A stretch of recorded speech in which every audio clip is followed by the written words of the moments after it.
하지만 기철은 몰랐습니다. 쓰레기통 뒤에 여자가 웅크리고 있었죠. 맨발이었습니다. 얇은 가디건 하나 걸친 채 밤이 이슬에 젖었는지 옷이 몸에 착 달라붙어 있었습니다. 안에 입은 얇은 옷 사이로 윤곽이 고스란히 드러났죠. 솔직히 말할게요. 나도 남자입니다. 3년째 호라비로 살고 있죠. 그 실루엣을 보는 순간 침이 꿀꺽 넘어갔습니다. 그런데 불빛이 얼굴을 비추는 순간 흥분 비슷한 건 싹 사라졌어요. 시퍼런 멍, 터진 입술, 손목에서 흘러내리는 핏물. 그녀가 내 바지가랑이를 움켜쥐었습니다. 아저씨, 잡히면 죽어요. 여러분, 새벽 4시에 피투성이 여자가 이렇게 매달린다면 어떻게 하시겠어요? 새벽 4시 7분. 윤기철은 형광 노란색 청소차 안에서 담배를 물었습니다. 도봉구 외곽 주택가. 이 시간엔 가로등 불빛 말고는 깨어있는 게 없었죠. 창문을 열자 차가운 새벽 공기가 확 밀려들었습니다. 연기를 내뿜으며 멍하니 어둠을 바라봤죠. 3년이었습니다. 아내가 쓰러진 지 3년. 요양원 침대에 누워 눈만 깜빡이는 여자 곁을 지킨 지 3년. 그리고 여자의 체온을 느껴보지 못한 것도 정확히 3년이었죠. 기철은 운전석 시트를 뒤로 젖히고 눈을 감았습니다. 밤마다 이러는 건 아니었어요. 그런데 오늘따라 몸이 이상하게 찌뿌둥했습니다. 허리깨가 묵직하고 괜히 어디론가 손이 가려고 했죠. 후, 깊은 한숨을 내쉬었습니다. 대시보드 위에는 아내 사진이 붙어 있었죠. 뇌졸중으로 쓰러지기 전 아직 걸을 수 있던 시절. 웃고 있는 아내의 얼굴을 보며 기철은 혼잣말을 내뱉었습니다. 여보, 미안해. 나도 남자라서. 중년 남자라고 욕망이 죽는 건 아니거든요. 아내 병문안 다녀온 밤이면 더 그랬습니다. 따뜻한 손 한 번 잡아보지 못하고 돌아오는 길. 그 허전함이 이상한 대로 번지는 거죠. 기철은 고개를 세차게 흔들었습니다. 정신 차려라. 윤기철. 네가 짐승이냐? 담배를 창밖으로 튕기고 시동을 걸었죠. 일이나 하자. 쓸데없는 생각은 몸을 움직여야 사라지니까요. 골목 끝 쓰레기 집화장에 도착했습니다. 차에서 내려 대형 쓰레기통을 끌어오려는데 뭔가 이상한 소리가 들렸죠. 끙, 흑흑. 사람 신음 소리 같았습니다. 기철은 걸음을 멈추고 귀를 기울였죠. 여자 목소리였습니다. 누구야? 대답이 없었습니다. 바람 소리인가 싶어 다시 쓰레기통을 잡으려는데 이번엔 분명하게 들렸죠. 차 살려주세요. 쓰레기통 뒤편이었습니다. 기철은 손전등을 켜고 조심스럽게 다가갔죠. 불빛이 어둠을 가르며 뻗어나갔습니다. 그리고 그곳에서 기철은 숨이 턱 막히는 광경을 보게 됩니다. 여자가 쓰러져 있었습니다. 맨발이었죠. 얇은 가디건 하나 걸친 채 아스팔트 바닥에 웅크리고 있었습니다. 밤이 이슬에 젖었는지 가디건이 몸에 착 달라붙어 있었죠. 안에 입은 얇은 옷 사이로 윤곽이 고스란히 드러났습니다. 기철은 자신도 모르게 침을 꿀꺽 삼켰죠. 그런데 손전등 불빛이 여자의 얼굴을 비추는 순간 흥분 비슷한 건 싹 가셨습니다. 얼굴에 시퍼런 멍이 들어 있었거든요. 입술은 터져서 피가 마른 채 굳어 있었고 손목에서는 아직도 붉은 피가 흘러내리고 있었죠. 누군가에게 끌려다닌 듯 팔에는 손톱 자국이 선명했습니다. 이건 단순히 넘어져서 다친 게 아니었습니다. 누군가에게 짐승처럼 짓밟힌 흔적이었죠. 기철은 순간 머리가 하얘졌습니다. 경찰을 불러야 하나, 119를 불러야 하나. 그런데 여자가 갑자기 기철의 바지가랑이를 덥석 잡았죠. 아저씨 신고하지 마세요. 여자의 손이 기철의 허벅지 근처를 스쳤습니다. 차가웠죠. 얼음장처럼 차가운 손. 그런데 그 손길이 닿는 순간 기철은 이상하게 심장이 쿵 내려앉았습니다. 제발요, 저 좀 숨겨주세요. 잡히면 죽어요. 목소리가 갈라져 있었습니다. 며칠은 굶은 것 같은 힘없는 목소리. 그런데 눈빛만은 필사적이었죠. 젖은 머리카락 사이로 보이는 그 눈. 공포에 질려 있으면서도 어딘가 처연했습니다. 기철은 당황해서 뒷걸음질 쳤습니다. 아니, 아줌마 누구야? 왜 이래? 병원 가야지. 안 돼요. 병원 가면 잡혀요. 여자가 기철의 손을 붙잡았습니다. 두 손으로 꽉 쥐는데 그 힘이 어찌나 간절한지 손톱이 살에 박힐 것 같았죠. 가까이서 보니 얼굴이 꽤 고왔습니다.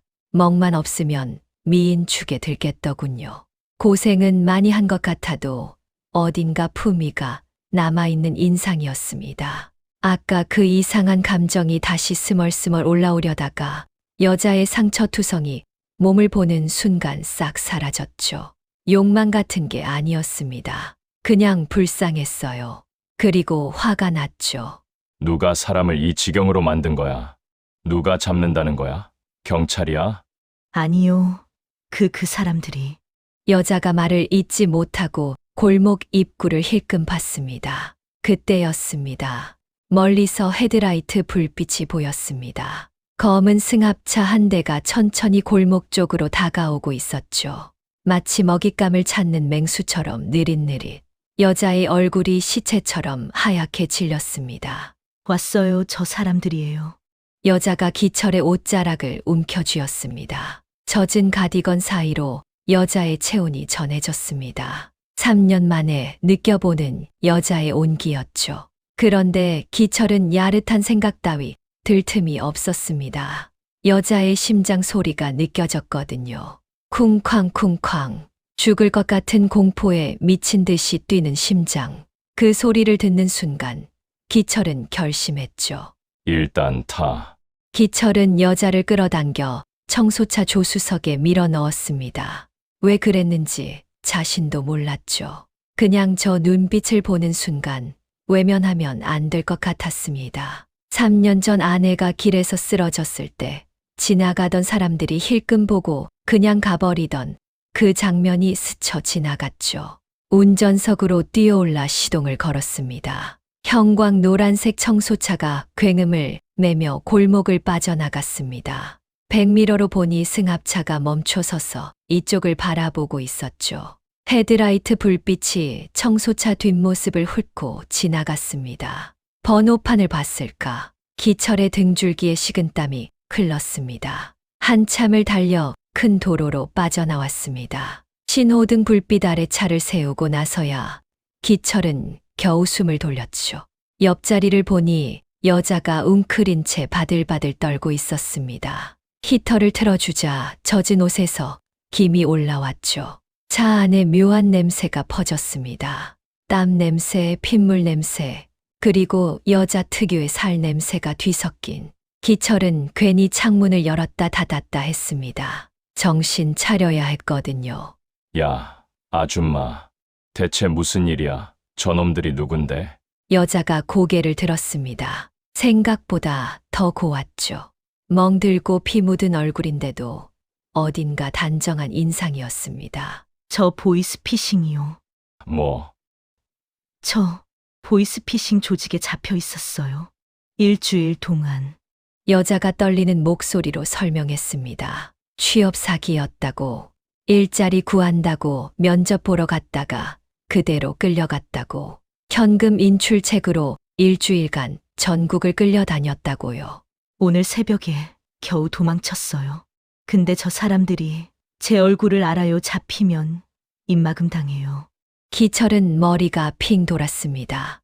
이건 내가 엮일 일이 아니잖아. 당장 경찰에 신고하고 빠지면 될 일이었죠. 그런데 여자의 다음 말에 기철은 멈칫했습니다. 아저씨, 저 아들이 있어요.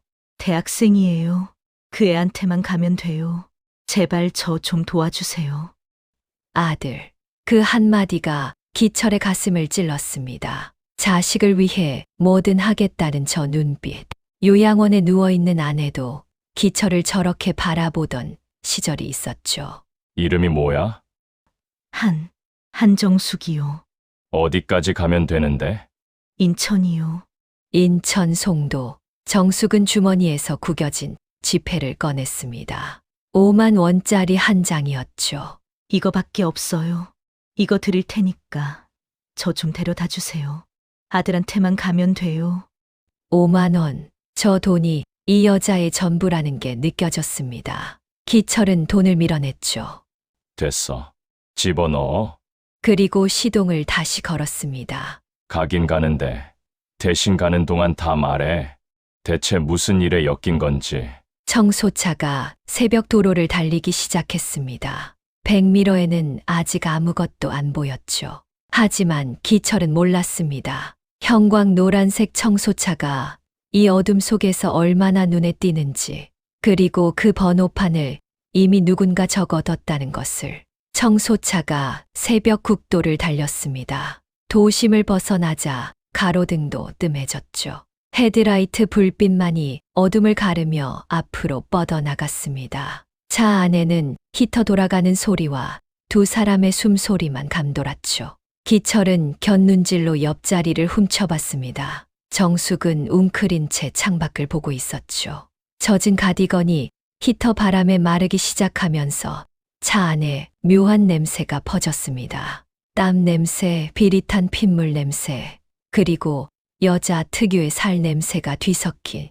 기철은 괜히 목을 가다듬었죠. 가까이서 보니 정숙의 옆모습이 꽤 단정했습니다. 코끝이 오똑하고 턱선이 갸름했죠.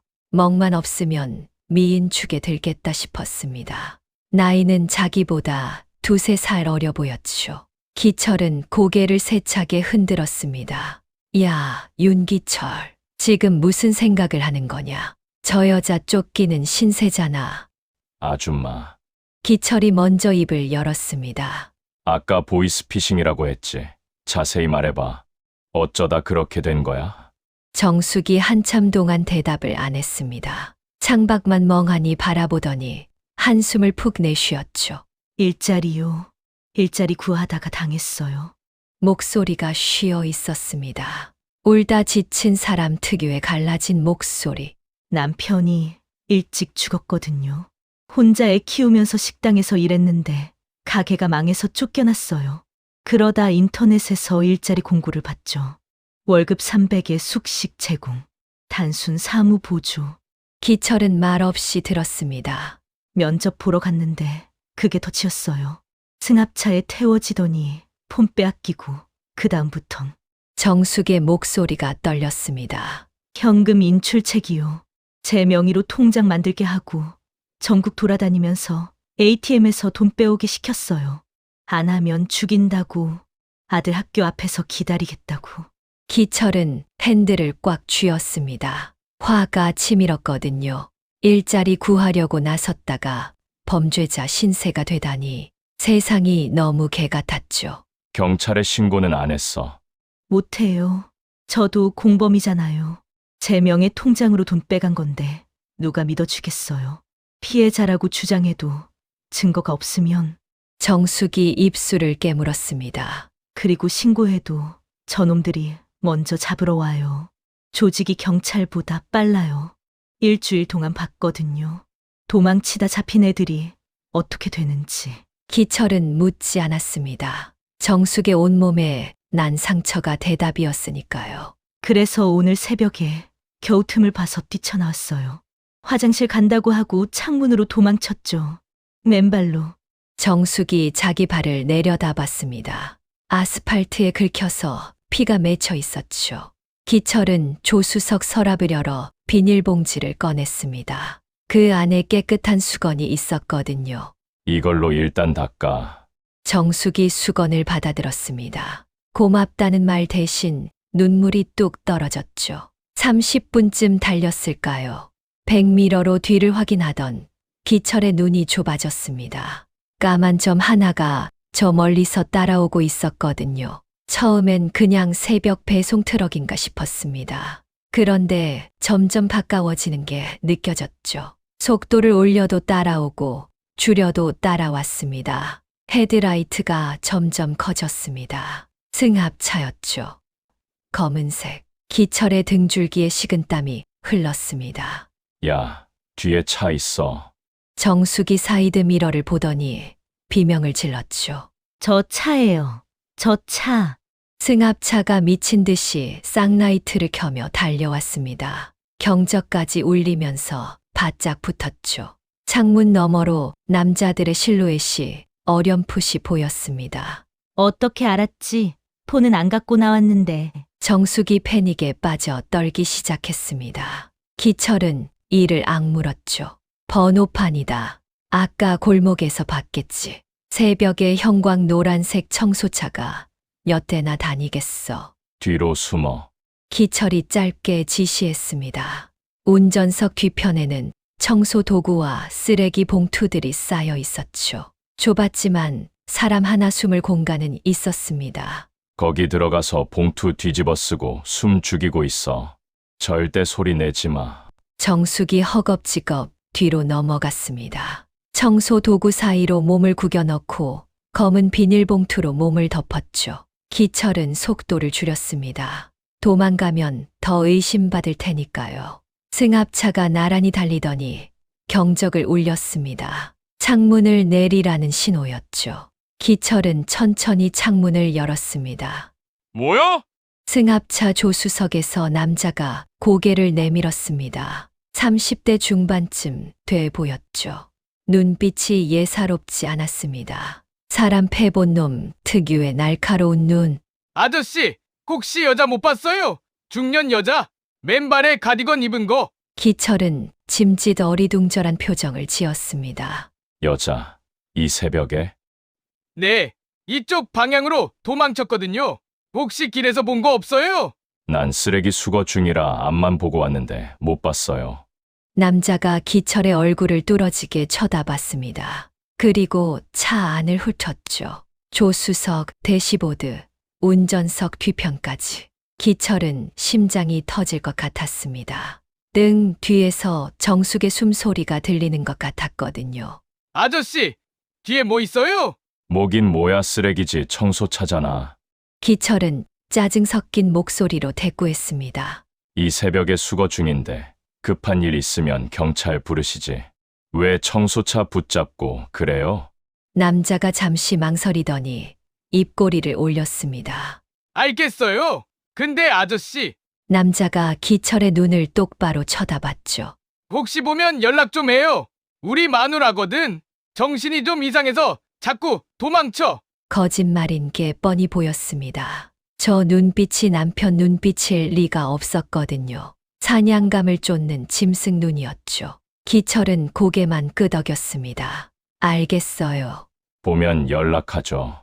승합차가 속도를 높여 앞으로 사라졌습니다. 아마 더 앞쪽을 수색하러 간 거겠죠. 기철은 한참 동안 핸들을 놓지 못했습니다. 손이 덜덜 떨렸거든요. 나와도 돼요. 등 뒤에서 비닐봉투가 바스락거리더니 정숙이 기어 나왔습니다. 얼굴이 눈물 범벅이었죠. 아저씨 고마워요, 정말. 기철은 다시 차를 몰기 시작했습니다. 위기는 넘겼지만 마음이 편치 않았죠. 저놈들이 포기할 리가 없었거든요. 형광 노란색 청소차. 너무 눈에 띄었습니다. 아줌마, 폰 있어? 없어요. 도망칠 때 못 챙겼어요. 다행이었습니다. 폰이 있으면 위치 추적당할 테니까요. 그런데 정숙이 갑자기 뭔가 생각난 듯 얼굴이 하얘졌습니다. 잠깐 아저씨. 왜? 저 조직에서 준 폰이 있었어요. 일할 때 쓰라고. 그건 챙겨 나왔는데. 기철의 심장이 철렁 내려앉았습니다. 뭐, 그 폰 지금 어딨어? 정숙이 가디건 주머니를 뒤적였습니다. 그리고 구형 폴더폰 하나를 꺼냈죠. 이거요. 기철은 급하게 갓길에 차를 세웠습니다. 폰을 낚아채서 뜯어봤죠. 배터리 뒤편을 열자 유심칩이 박혀 있었습니다. 이거 위치 추적되는 거야. 조직에서 준 폰이면 당연히 추적하지. 이걸 갖고 있으면 우리 위치가 실시간으로 다 보여. 정숙의 얼굴에서 핏기가 사라졌습니다. 몰랐어요, 저. 그런 거 몰라요. 기철은 창문을 열고 폰을 밖으로 집어던졌습니다. 폴더폰이 도로 위에서 박살나는 소리가 들렸죠. 그리고 엑셀을 끝까지 밟았습니다. 지금부터 최대한 빨리 움직여야 해. 마지막 위치가 저기로 찍혔으면 저놈들 금방 돌아와. 청소차가 굉음을 내며 달려나갔습니다. 100미러에는 아직 아무것도 보이지 않았죠. 하지만 시간 문제였습니다. 삽시분쯤 더 달렸을까요? 똥이 트기 시작했습니다. 하늘이 어스름하게 밝아오고 도로에 차들이 하나둘 늘어났죠. 기철은 작은 편의점 주차장에 차를 세웠습니다. 정숙에게 따뜻한 거라도 사주려고요. 잠깐만 있어. 뭐 좀 사올게. 편의점에서 삼각김밥 2개, 따뜻한 캔커피 2개를 샀습니다. 그리고 구급상자를 하나 더 집었죠. 정숙 상처에 발라줄 연고가 필요했거든요. 차로 돌아와 정숙에게 건네줬습니다. 이거 먹어. 배고프잖아. 정숙이 떨리는 손으로 삼각김밥을 받았습니다. 뜯지도 않고 멍하니 들고만 있었죠. 저 왜 이렇게까지 해줘요? 저 같은 여자 그냥 내버려둬도 되는데. 기철은 캔커피를 한 모금 마셨습니다. 왜일까? 나도 모르겠어. 그냥 저 눈빛이 아내랑 닮았거든요. 힘들어도 내색 안 하고 자식 걱정만 하는 그 눈. 아내도 아프면서 끝까지 기철 걱정만 했었죠. 나도 마누라가 아파. 3년 전에 쓰러졌어. 기철이 툭 내뱉었습니다. 지금 요양원에 누워 있는데 말도 못하고 눈만 깜빡여. 근데 그 눈이 아줌마 눈이랑 똑같아. 정숙이 기철을 바라봤습니다. 힘들어도 내색 안 하고 남 걱정부터 하는 눈. 그런 눈 보면 그냥 못 지나쳐. 차 안이 조용해졌습니다. 두 사람 다 말없이 창밖을 바라봤죠. 고마워요, 아저씨. 정숙이 작게 말했습니다. 살아서 아들 얼굴 보면 꼭 은혜 갚을게요. 기철은 피식 웃었습니다. 은혜는 무슨. 그냥 살아만 있어. 그게 다야. 시동을 다시 걸었습니다. 인천까지는 아직 1시간 넘게 남았죠. 그런데 기철은 몰랐습니다. 폰을 버린 위치. 그 근처 국도에서 형광 노란색 청소차를 본 사람이 있었다는 것을. 그리고 조직이 지금 그 목격담을 수집하며 점점 포위망을 좁혀오고 있다는 것을. 청소차는 너무 눈에 띄었습니다. 도망치기엔 최악의 차였죠. 혹시 비슷한 경험 있으신 분, 새로운 시작을 꿈꾸시는 분 계시면 댓글로 이야기 나눠주세요. 붉은 아침 햇살이 청소차 앞 유리를 물들였죠. 평소라면 아름다웠을 풍경. 그런데 기철은 그 빛이 무서웠습니다. 밝아질수록 청소차가 더 눈에 띌 테니까요. 형광 노란색 차체. 이 차는 숨기엔 최악이었죠. 기철은 국도를 벗어나 좁은 골목길로 접어들었습니다. 인적 드문 곳으로 다녀야 했거든요. 공장 지대를 지나고 폐건물 사이를 누비고 농로 같은 길로 우회했죠. 아저씨, 우리 지금 어디로 가는 거예요? 정숙이 불안한 목소리로 물었습니다. 인천 가려면 큰 도로 타야 하는데 큰 도로 타면 바로 잡혀. 일단 저놈들 시야에서 벗어나야 해. 기철은 100미러를 연신 확인했습니다. 아직까진 쫓아오는 차가 없었죠. 하지만 마음은 편치 않았습니다. 문제는 시간이었습니다. 아침이 되면 사람들이 움직이기 시작하거든요. 출근하는 사람, 배달하는 사람, 산책하는 사람.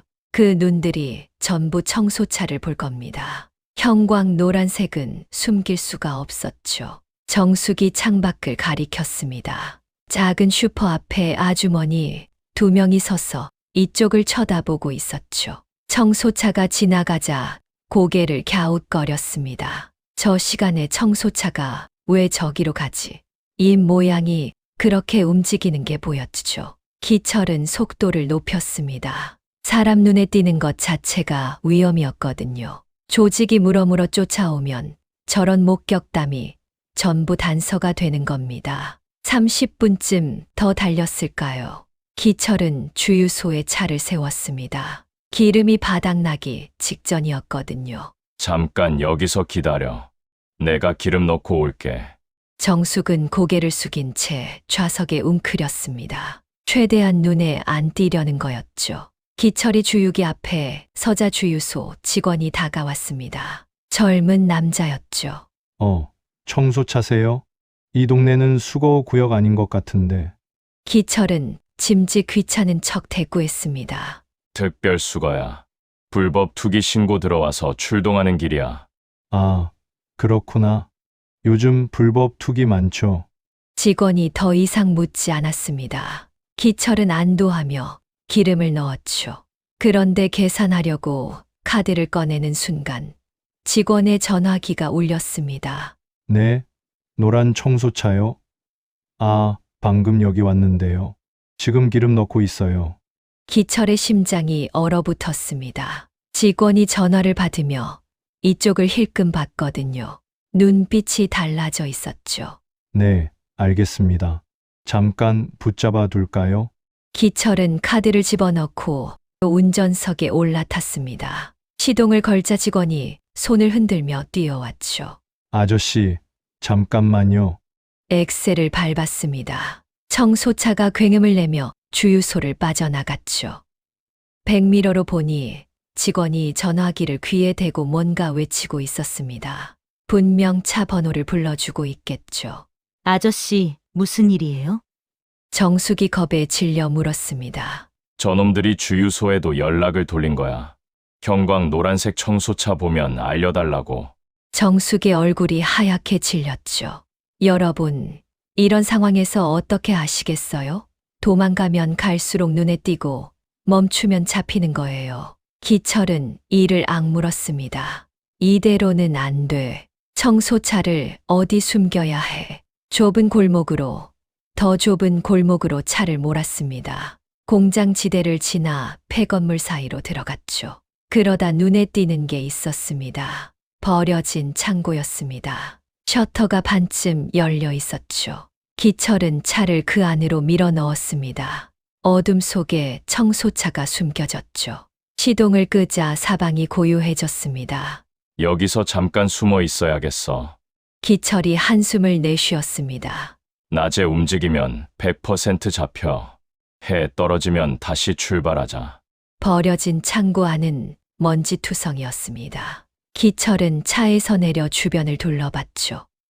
녹슨 기계들, 부서진 팔레트, 쌓인 폐자재. 오래전에 버려진 곳 같았습니다. 정숙도 차에서 내렸습니다. 다리가 풀렸는지 휘청거렸죠. 괜찮아? 기철이 본능적으로 정숙의 팔을 잡았습니다.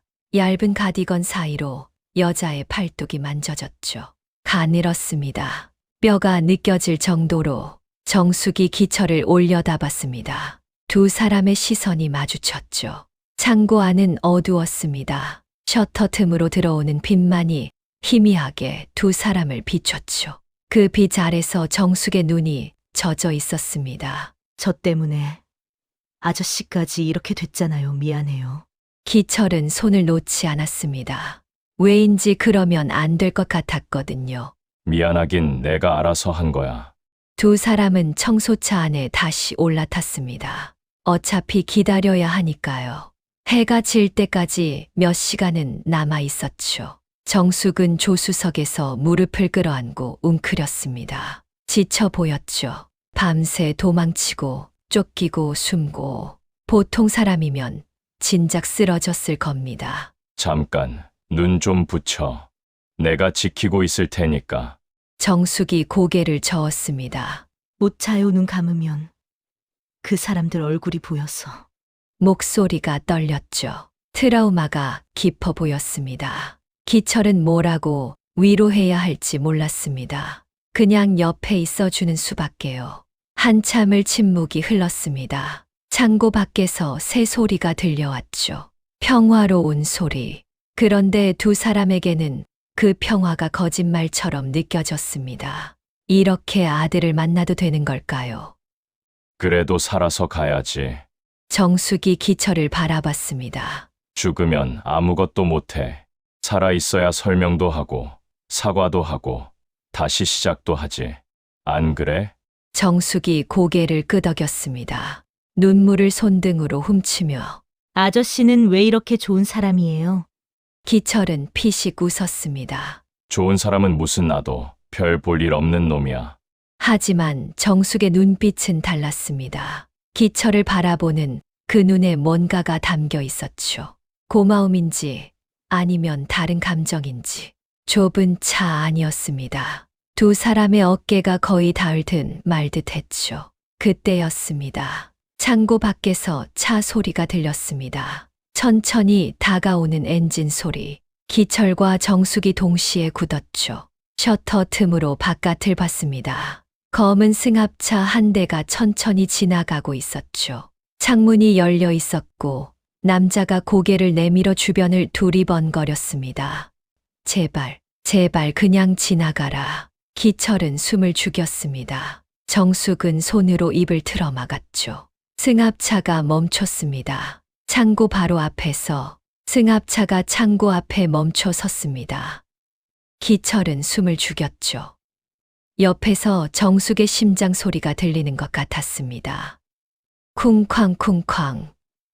아니, 그건 자기 심장 소리였을지도 모릅니다. 셔터 틈으로 바깥을 봤습니다. 남자 두 명이 차에서 내려 주변을 두리번거렸죠. 손에 뭔가 들고 있었습니다. 쇠파이프 같았어요. 여기 아닌 것 같은데. 조금만 더 찾아봐. 주유소에서 이 방향으로 갔다고 했잖아. 남자들의 목소리가 들려왔습니다. 발소리가 창고 쪽으로 다가왔죠. 기철은 본능적으로 정숙을 끌어당겼습니다. 운전석과 조수석 사이 좁은 공간으로 몸을 낮췄죠. 정숙이 기철의 품에 안기듯 파고들었습니다. 두 사람의 몸이 밀착됐습니다. 좁은 공간이었거든요. 어쩔 수 없었죠. 기철의 가슴에 정숙의 등이 닿았고 기철의 팔이 정숙의 허리를 감쌌습니다.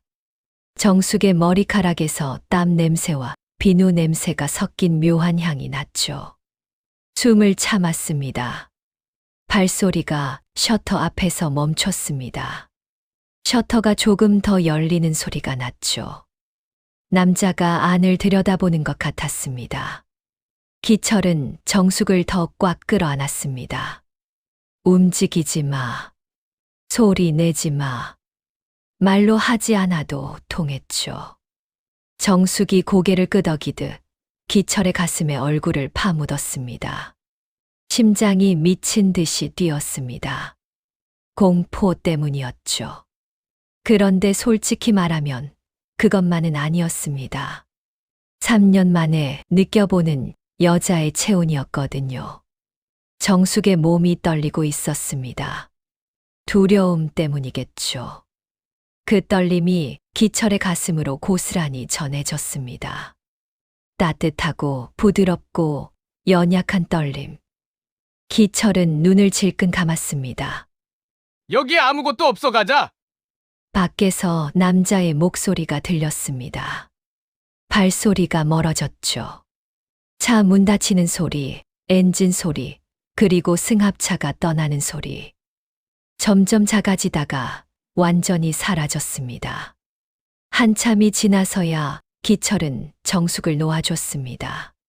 두 사람은 천천히 몸을 일으켰죠.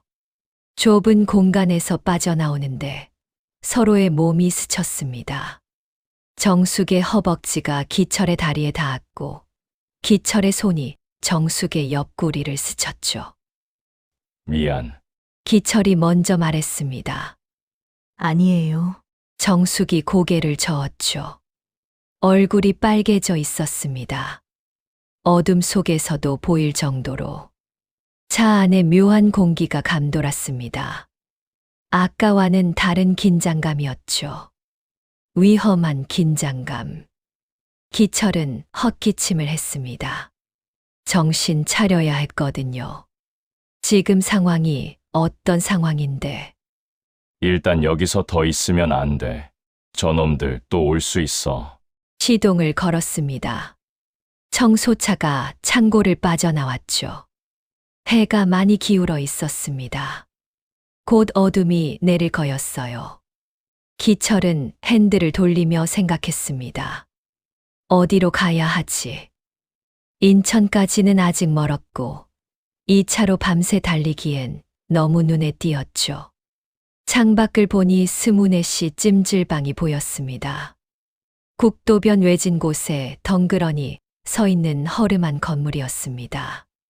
주차장에 차도 별로 없었고요. 저기서 좀 쉬었다 가면 안 될까요? 저 너무 지쳤어요. 정숙의 목소리가 힘없었습니다. 그럴 만도 했죠. 밤새 쫓기고 숨고 떨고 몸도 마음도 한계일 거였습니다.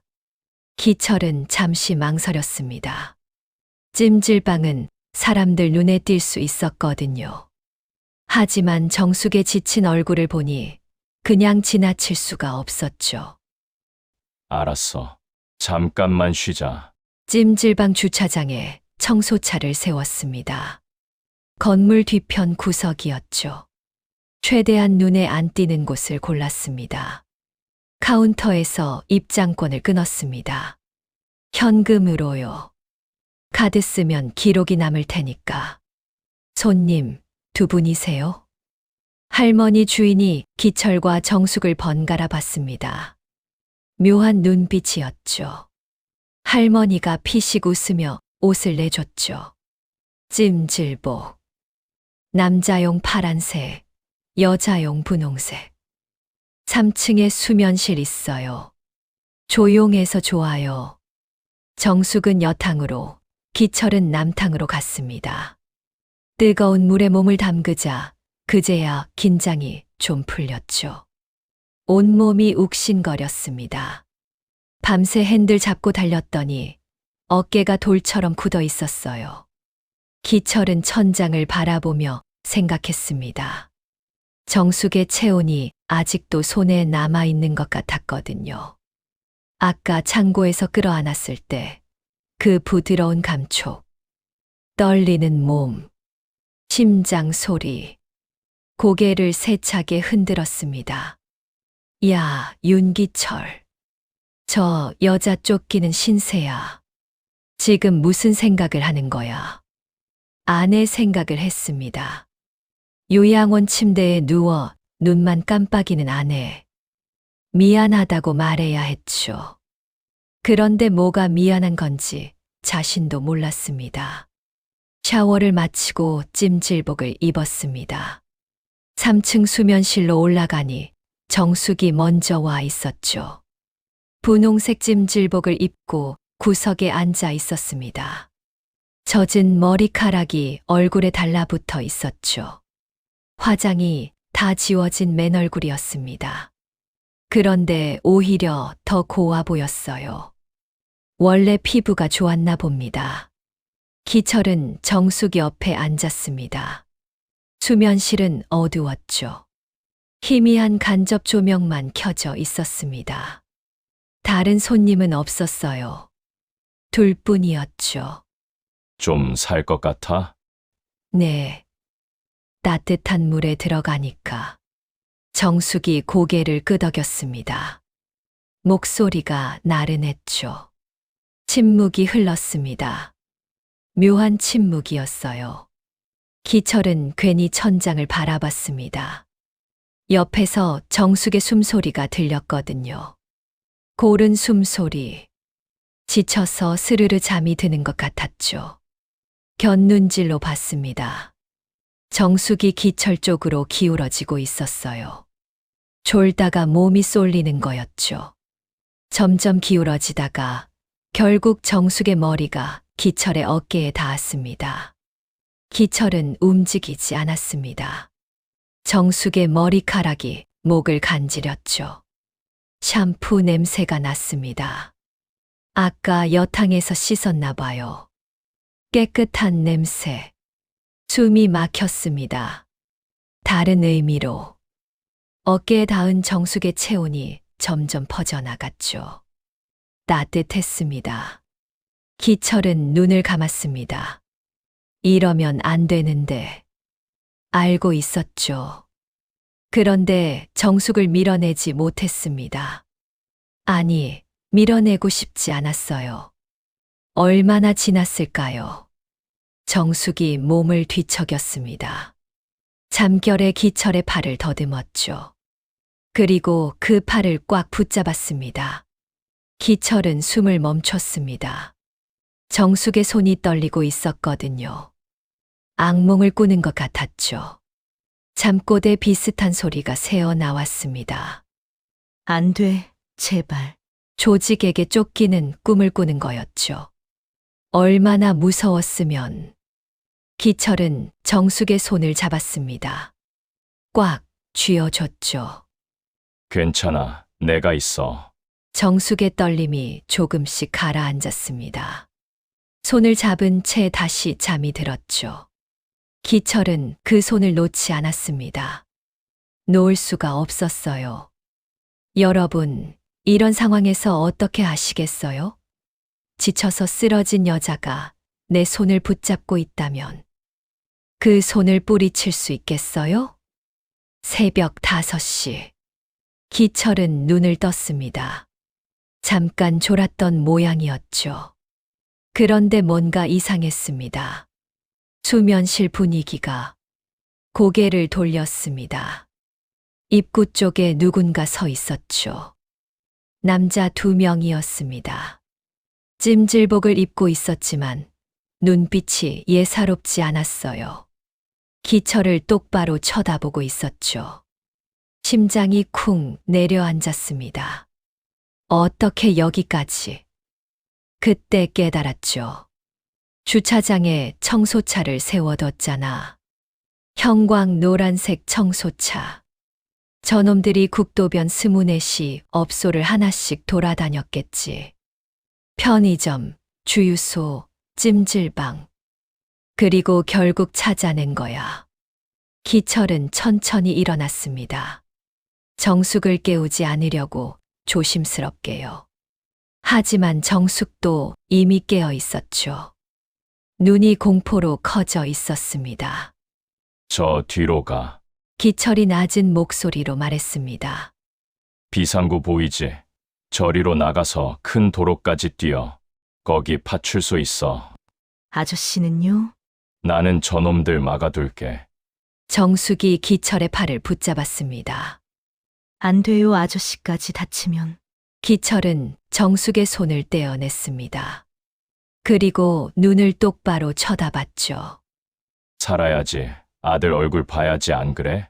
정숙의 눈에서 눈물이 흘러내렸습니다. 빨리 가. 정숙이 비상구 쪽으로 뛰었습니다. 남자들이 쫓으려고 했죠. 기철이 앞을 막아섰습니다. 어딜? 기철은 근처에 있던 소화기를 집어들었습니다. 묵직했죠. 무기로 쓰기엔 충분했습니다. 남자 하나가 비웃었습니다. 아저씨, 영웅 놀이하게 그냥 비켜. 우리 보리는 저 여자뿐이야. 그래서 비킬 것 같아? 기철은 소화기를 휘둘렀습니다. 몸싸움이 시작됐죠. 기철이 한 놈의 옆구리를 내리쳤습니다. 남자가 비명을 지르며 쓰러졌죠. 하지만 다른 놈이 기철의 옆구리를 걷어찼습니다. 윽.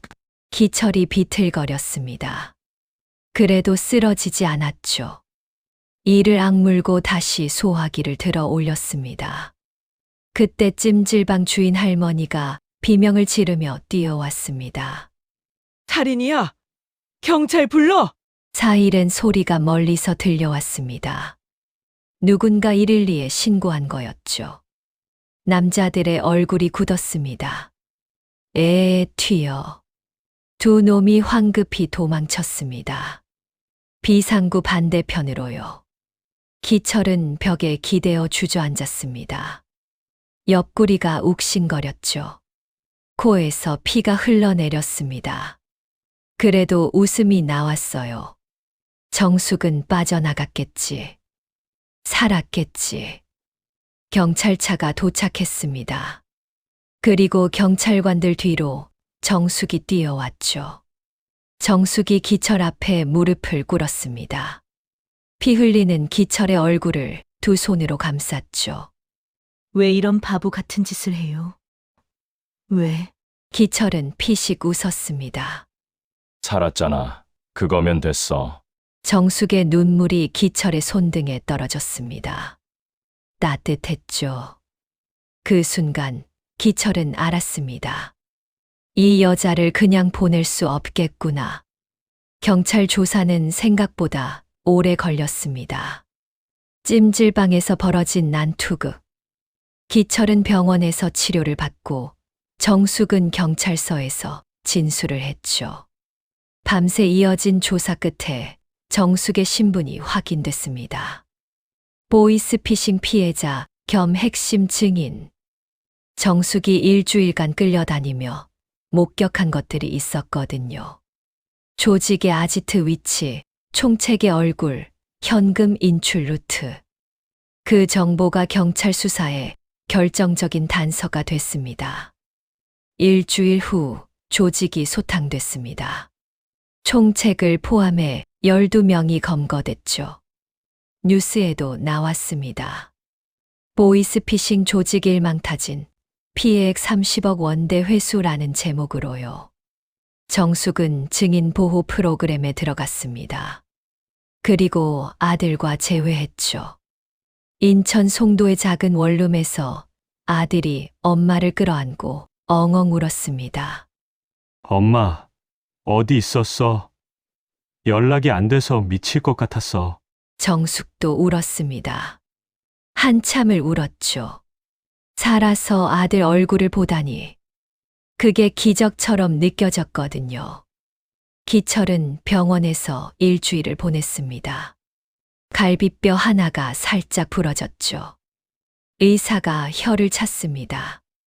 이 나이에 이렇게 맞으시면 어떡해요? 목숨이 10개라도 모자라요. 기철은 피식 웃었습니다. 그래도 살렸잖아요. 사람 하나.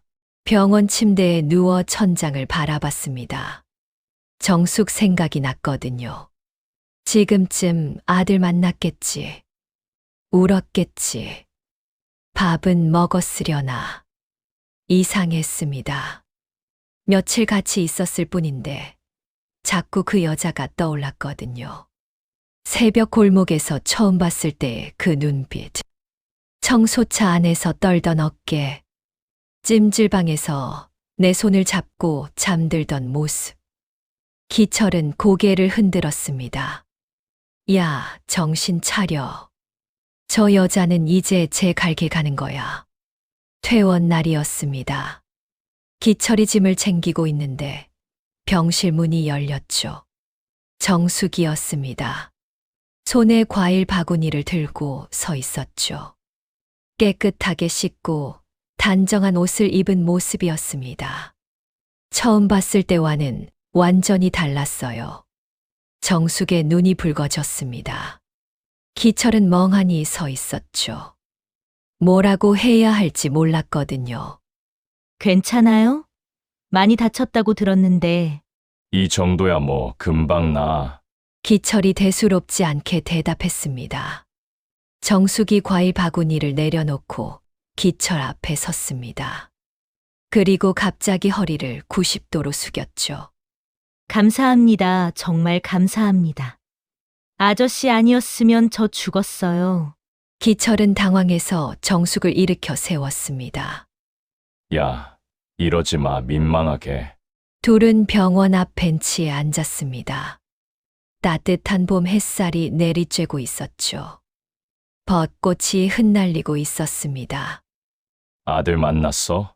기철이 물었습니다. 정숙이 웃었습니다. 처음 보는 웃음이었죠. 밝은 웃음. 다행이다. 기철도 웃었습니다. 잠시 침묵이 흘렀죠. 불편한 침묵은 아니었습니다.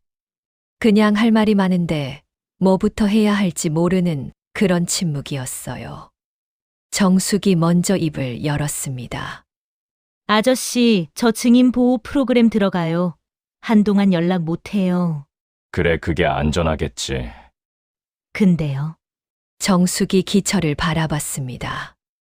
끝나면 꼭 찾아올게요. 약속해요. 기철은 주머니를 뒤적였습니다. 지갑을 꺼냈죠.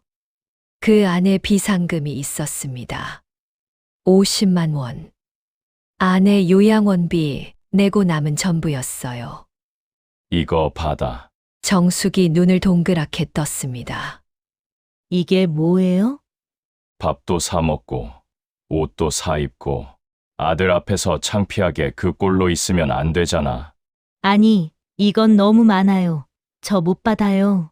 정숙이 손사래를 쳤습니다. 기철은 억지로 정숙의 손에 돈을 쥐어줬죠. 나한테 빚진 거라고 생각해. 나중에 잘 살면 그때 갚아. 정숙의 눈에서 눈물이 흘러내렸습니다. 꼭 갚을게요. 꼭. 그렇게 둘은 헤어졌습니다. 기철은 다시 일상으로 돌아갔죠. 새벽에 일어나 청소차를 몰고 낮에는 요양원에 가서 아내 얼굴을 보고 밤에는 혼자 소주 한 잔을 마시는 삶. 달라진 건 하나 있었습니다. 새벽 4시만 되면 그 골목이 생각났거든요. 쓰레기통 뒤에 웅크리고 있던 정숙. 맨발의 피투성이었던 그 여자. 지금은 잘 살고 있겠지. 1년이 흘렀습니다. 어느 봄날 새벽이었습니다. 기철은 청소 업무를 마치고 환경미화과 휴게실에서 쉬고 있었죠. 커피 한 잔을 마시며 멍하니 창밖을 바라보고 있었습니다. 그때 문이 열렸습니다. 저기요, 윤기철 씨 계세요? 익숙한 목소리였습니다. 고개를 돌렸죠. 여자가 서 있었습니다. 단정한 옷차림에 손에는 보자기로 싼 뭔가를 들고 있었죠. 얼굴이 환했습니다. 건강해 보였어요. 기철은 눈을 비볐습니다. 정숙이었습니다. 저 기억하세요? 1년 전 새벽에 청소차에 태워주셨잖아요. 정숙이 웃으며 말했습니다. 기철은 벌떡 일어났죠. 너무 급하게 일어나서 커피가 쏟아질 뻔했습니다. 아니, 어떻게 여기를. 환경미화과 물어물어 찾아왔죠. 1시간 헤맸어요. 정숙이 보자기를 풀었습니다. 안에는 따끈한 도시락이 있었죠. 밥, 반찬 4가지, 그리고 된장찌개. 이게 뭐야? 아저씨 밥이요. 새벽에 일하시면 제대로 못 드실 것 같아서. 기철은 할 말을 잃었습니다. 정숙이 도시락을 테이블 위에 올려놓았죠. 그리고 기철의 맞은편에 앉았습니다. 저 반찬 가게 열었어요. 정숙이 말했습니다. 증인 보호 끝나고 보상금 받은 거랑 아저씨가 주신 50만 원으로 작게 시작했어요. 아들이랑 같이 운영해요. 기철은 고개를 끄덕였습니다.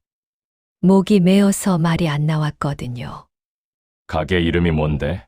새벽 반찬이요. 아저씨 만난 그 새벽 4시 잊지 않으려고요. 기철의 눈시울이 뜨거워졌습니다. 정숙이 도시락 뚜껑을 열었죠. 김이 모락모락 피어올랐습니다. 드세요. 제가 직접 만든 거예요. 기철은 젓가락을 들었습니다. 된장찌개를 한술 떴죠. 입에 넣는 순간 눈물이 핑 돌았습니다. 아내가 끓여주던 그 맛이었거든요. 어떻게 알았을까? 그냥 우연이었겠죠. 그런데 그 우연이 기적처럼 느껴졌습니다. 다행이다 맛없으면 어쩌나 걱정했는데. 정숙이 웃었습니다. 창밖으로 해가 떠오르고 있었습니다. 붉은 아침 햇살이 휴게실로 쏟아져 들어왔죠. 두 사람의 얼굴을 따뜻하게 비췄습니다. 정숙 씨, 기철이 입을 열었습니다. 나 아직 마누라가 요양원에 있어. 깨어날지 안 깨어날지도 몰라. 알아요. 정숙이 기철의 말을 끊었습니다. 저도 그냥 밥 가져다 드리려고 온 거예요. 다른 거 바라는 거 아니에요. 기철은 정숙을 바라봤습니다. 근데 앞으로도 가끔 와도 돼요? 밥 들고? 정숙이 살짝 고개를 숙였죠. 볼이 발그레해져 있었습니다. 기철은 피식 웃었습니다. 와, 밥 맛있으니까. 그날 이후로 정숙은 일주일에 한 번씩 찾아왔습니다. 새벽 업무 끝나는 시간에 맞춰서요. 따끈한 도시락을 들고 둘은 휴게실에서 함께 밥을 먹었죠. 별다른 말 없이 그냥 같이 밥을 먹는 것만으로도 좋았습니다. 기철은 가끔 생각합니다. 그날 새벽 쓰레기통 뒤에 쓰러진 여자를 그냥 지나쳤다면 어땠을까? 아마 지금도 혼자 소주 마시며 새벽을 보내고 있겠죠. 아내 사진 보며 혼잣말하고 텅 빈 집으로 돌아가고. 하지만 멈췄습니다. 손을 내밀었죠. 그게 두 사람의 인생을 바꿔놓았습니다. 여러분, 누군가에게 손을 내미는 건 쉬운 일이 아니에요. 귀찮기도 하고 무섭기도 하고 손해볼 것 같기도 하죠. 그런데 가끔은 그 손 하나가 기적이 됩니다. 오늘도 새벽 4시. 기철은 청소차에 올라탑니다. 대시보드 위에는 아내 사진 옆에 새로운 사진이 하나 더 붙어 있죠. 새벽 반찬 가게 앞에서 찍은 정숙의 사진. 환하게 웃고 있습니다. 기철은 시동을 걸며 중얼거립니다. 오늘도 힘내자. 형광 노란색 청소차가 어둠 속으로 사라집니다. 그리고 저 멀리 동쪽 하늘이 붉게 물들기 시작하죠. 새벽은 끝나고 새로운 하루가 시작됩니다. 오늘 이야기 어떠셨나요? 누군가에게 내민 손 하나가 인생을 바꿀 수 있다는 것. 그리고 중년에도 새로운 시작은 가능하다는 것. 오늘 이야기가 여러분께 작은 위로가 됐으면 좋겠습니다. 구독과 좋아요, 따뜻한 댓글은 다음 이야기를 만드는 큰 힘이 됩니다. 혹시 비슷한 경험 있으신 분, 새로운 시작을 꿈꾸시는 분 계시면 댓글로 이야기 나눠주세요. 그럼 다음 이야기에서 또 만나요.